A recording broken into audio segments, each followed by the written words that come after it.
اعوذ باللہ من الشیطان الرجیم، بسم اللہ الرحمن الرحیم۔ ناظرین کرام السلام علیکم۔ آج کل تلاوت کر رہے ہیں سورہ التوبہ کی، اور آج پہنچے ہیں آیات 111 سے لے کے 115 تک۔ انتہائی اہم آیات ہیں، کچھ آیات کچھ طویل ہیں، ہو سکتا ہے 5 آیات اس چھوٹی سی نشست میں پوری نہ ہوں۔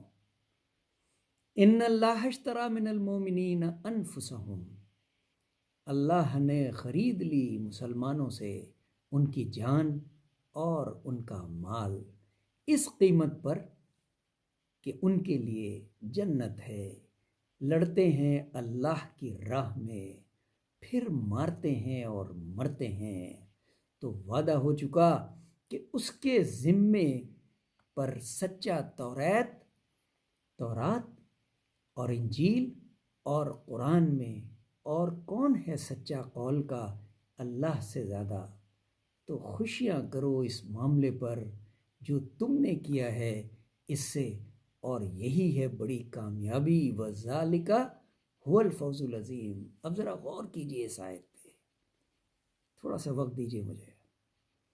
شہداء کرام کے لیے یہ بات کی ہے اللہ تعالیٰ نے، خرید لی ہے زندگی، آپ نے وقف کر دی ہے اللہ کے لیے، جہاد میں، اس کی راہ میں لڑنے کے لیے، کس وعدے کے بدلے؟ کہ جنت دی جائے گی۔ شہداء کے لیے جنت اللہ نے کنفرم کر دی ہے، اسی لیے ادروائز اللہ کو کیا ضرورت ہے کسی کی زندگی خریدنے کی، جو زندگی اس نے خود دی ہے۔ سبحان اللہ، سبحان اللہ۔ التائبون العابدون عابدون الحامدون السائحون الراکعون، ایک لفظ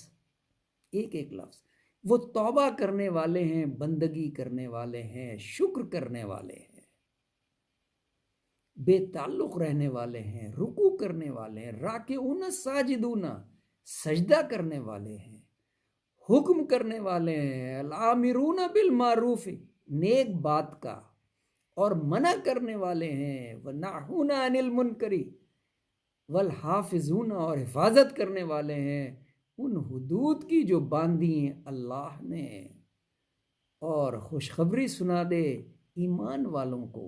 وبشر المؤمنین ما کان للنبی والذین آمنوا ان یستغفروا، لائق نہیں نبی کو اور مسلمانوں کو کہ بخشش چاہیں مشرکوں کی، اور اگرچہ وہ ہوں قرابت والے، جبکہ کھل چکا ان پر کہ وہ ہیں دوزخ والے۔ صدق اللہ العظیم۔